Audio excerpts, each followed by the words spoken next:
Good morning friends. I hope आप सभी बहुत अच्छे होंगे। आज हम लोग पार्टिसिपल को पढ़ेंगे। तो फर्स्ट ऑफ ऑल हम पार्टिसिपल का डेफिनेशन जान लें। तो my dear friends, as you know that participle is a double part of speech, a verb and an adjective.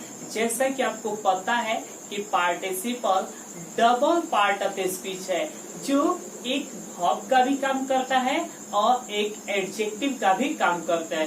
तो आपको एग्जाम्पल से समझ में आएगा कि कैसे पार्टिसिपल एक एडजेक्टिव का काम करता है तथा कैसे एक वर्ब का। अब देखिए, जैसे she is a dancing girl, she is a dancing girl. और समझाने के लिए मैं आपको एक और सेंटेंस दे रहा हूँ, जैसे she is a beautiful girl, she is a beautiful girl. आप इस सेकेंड सेंटेंस में बताइए कि एडजेक्टिव क्या है। हाँ, ऑफकोर्स ब्यूटीफुल है। क्यों?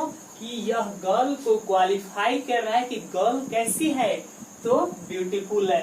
तो जो वर्ड नाउन या प्रोनाउन को क्वालिफाई करता है उसी को एडजेक्टिव कहा जाता है। तो यहाँ पे ब्यूटीफुल क्या हुआ? Adjective. In the same way जो हमारा फर्स्ट सेंटेंस है, सी इज ए डांसिंग गर्ल, इसमें ये जो डांसिंग है यह गर्ल को क्वालिफाई कर रहा है कि कैसी गर्ल है, तो डांसिंग गर्ल है। तो अब यहाँ पे यह जो वर्ड डांसिंग है ये एडजेक्टिव का काम करने लगा ना। अब देखिए कि कैसे एक वर्ब, यानी ये जो डांसिंग है अब वर्ब का काम करेगा। यही मैं लिखूं कि she is dancing in her room, वह अपने रूम में नाच रही है। तो अब ये जो डांसिंग है यहाँ पे वर्ब का काम कर रहा है। ये बता रहा है कि ये सी क्या कर रही है।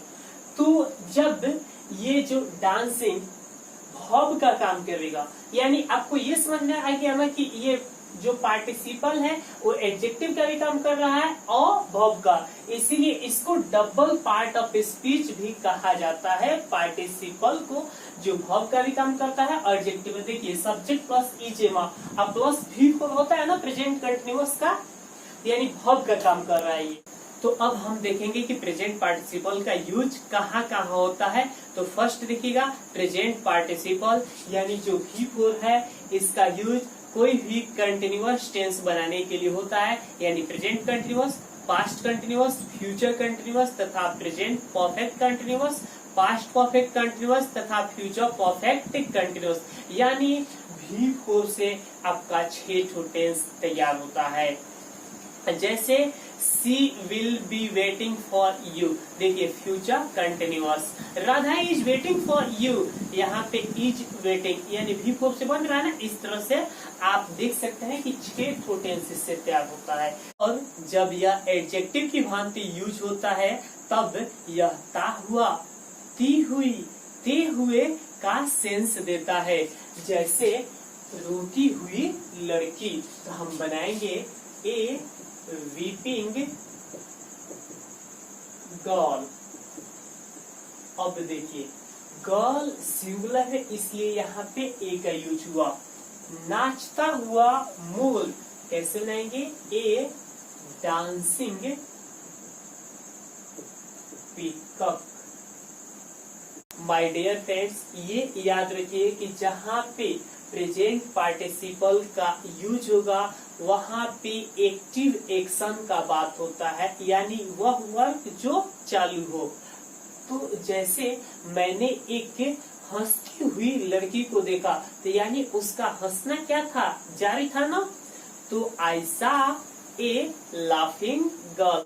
अब नेक्स्ट देखिएगा, वर्ब्स ऑफ सेंसेस, यानी जो हमारी ज्ञान इंद्रिया है और उससे जो ज्ञान मिलता है। जैसे आँख से देखना, सी, वॉच, कान से सुनना, हियर, स्मेल, नोटिस, फील, ये सब भाव जो है इन सब के बाद ऑब्जेक्ट प्लस प्रेजेंट पार्टिसिपल यानी V4 का ही यूज होता है। जैसे I saw him talking to a girl, मैंने उसे एक गर्ल से बात करते हुए देखा। देखिए यहाँ पे सी का V2 है, यहाँ पे ऑब्जेक्ट है, तो इसके बाद हम प्रेजेंट पार्टिसिपल का यूज करेंगे।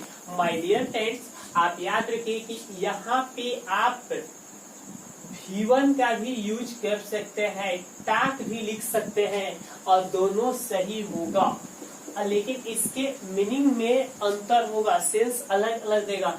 आई saw him talk to a girl का मतलब कि मैंने उसे एक गर्ल से बात करते हुए देखा, यानी जब से वह उस गर्ल से बात करना स्टार्ट किया और जब तक खत्म नहीं किया तब तक मैंने देखा, यानी कंप्लीट एक्शन को देखा। और I saw him talking to a girl का मतलब कि वो गर्ल से बात कर रहा था और उसी दौरान मैंने उसको देख लिया, पूरा नहीं देखा कब से कब तक। लेकिन जब बेयर इंफिनिटिव V1 का यूज कीजिएगा तो उससे पता चलता है कि आप पूरा एक्शन को देखें। और साथ साथ ये भी जान जाइए कि जब फाइंड दिया हो, लिव दिया हो और कैच दिया हो, इसके बाद भी ऑब्जेक्ट प्लस पार्टिसिपल का ही यूज होता है। जैसे I found him stealing my pen, I found him stealing my pen. अब देखिए यहाँ पे फाइंड का V2 फाउंड और यहाँ पे ऑब्जेक्ट, तो अब आप V4 का ही यूज कीजिएगा, दूसरे किसी चीज का यूज कीजिएगा तो गलत होगा। अब नेक्स्ट देखिएगा, बी प्लस बीजी के साथ भी प्रेजेंट पार्टिसिपल का ही यूज होता है, यानी V4। और बी का मतलब इजेमा वाजवा, जैसे she is busy cooking food for you और माई। और यहाँ पे बीजी दिया है, अब यहाँ पे देखिए कुकिंग, कुकिंग के बदले आप अन्य कोई भी वर्ब का फॉर्म लिखिएगा तो गलत होगा। याद रखिएगा बी प्लस बीजी होगा तो वहां पे भी हम प्रेजेंट पार्टिसिपल का ही यूज करेंगे। और साथ साथ एक और भी देखिए,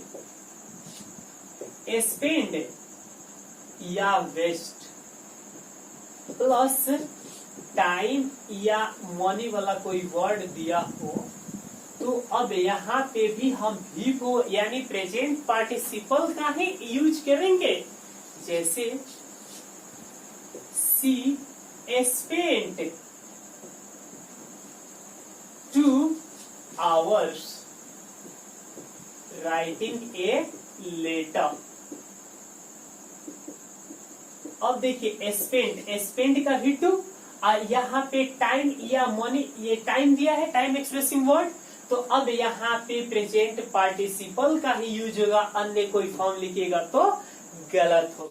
अब नेक्स्ट देखिएगा जो आपके लिए बहुत ही इंपॉर्टेंट है, जो आपके एग्जाम में बहुत बार पूछा गया है कि जब एक ही सब्जेक्ट के द्वारा दो से अधिक कार्य किया जाए जिसमें समय अंतराल बहुत कम हो, ना के बराबर हो, तो पहले वाले एक्शन में यानी पहले वाले कार्य के लिए हम प्रेजेंट पार्टिसिपल का यूज करते हैं। आपको एग्जाम्पल से समझ में आएगा। राधा सा श्याम और second Radha began to smile. देखिए दो ठो सेंटेंस, सब्जेक्ट क्या है, दोनों का सेम है, राधा राधा लिख दे, और वर्ड कितना, दो, एक देखना और एक मुस्कुराना। तो आप बताइए कि कौन काम पहले हुआ, देखना या मुस्कुराना? जब तक आप किसी को देखेंगे नहीं तब तक आप मुस्कुराएंगे नहीं, यानी इसमें पहला काम क्या हुआ है, देखना। और आप बताइएगा कि इसमें समय अंतराल किसी को देखते हैं तो आप आगे पीछे देखते हैं कि हमें कोई देख रहा है या नहीं, तब मुस्कुराते हैं, या आप किसी को देखते हैं तुरंत मुस्कुरा देते हैं। ऑफकोर्स आप किसी को देखते हैं, आपका जो फ्रेंड है देखते हैं और तुरंत आपके चेहरे पे ऑटोमेटिक स्माइल आ जाता है, यानी समय अंतराल नहीं है। तो यहाँ पे हम पार्टिसिपल का यूज करेंगे, यानी जो पहला वाला एक्शन है उसमें जो वर्ब होगा उसमें हम पार्टिसिपल का यूज करेंगे। यहाँ पे जो सा है इसमें हम पार्टिसिपल का यूज करेंगे, और सा V2 है तो V2 में तो आईएनजी लगेगा नहीं, V1 इसको बनाएंगे तो सा का V1 क्या होगा सी, और इसमें आईएनजी लगाएंगे सीइंग श्याम, और ये सब्जेक्ट ड्रॉप कर देंगे। इसीलिए कभी कहा जाता है कि पार्टिसिपल का यूज उस सेंटेंस में होता है जिसमें सब्जेक्ट क्या हो सेम हो। तो सीइंग श्याम, अब इसको लिख देंगे Radha began to smile.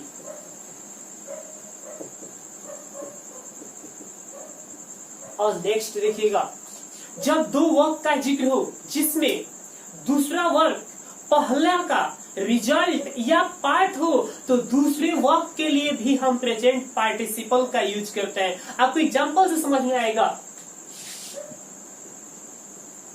The police fired, एक सेंटेंस हो गया मेरा, और दूसरा द पुलिस killed 2 criminals।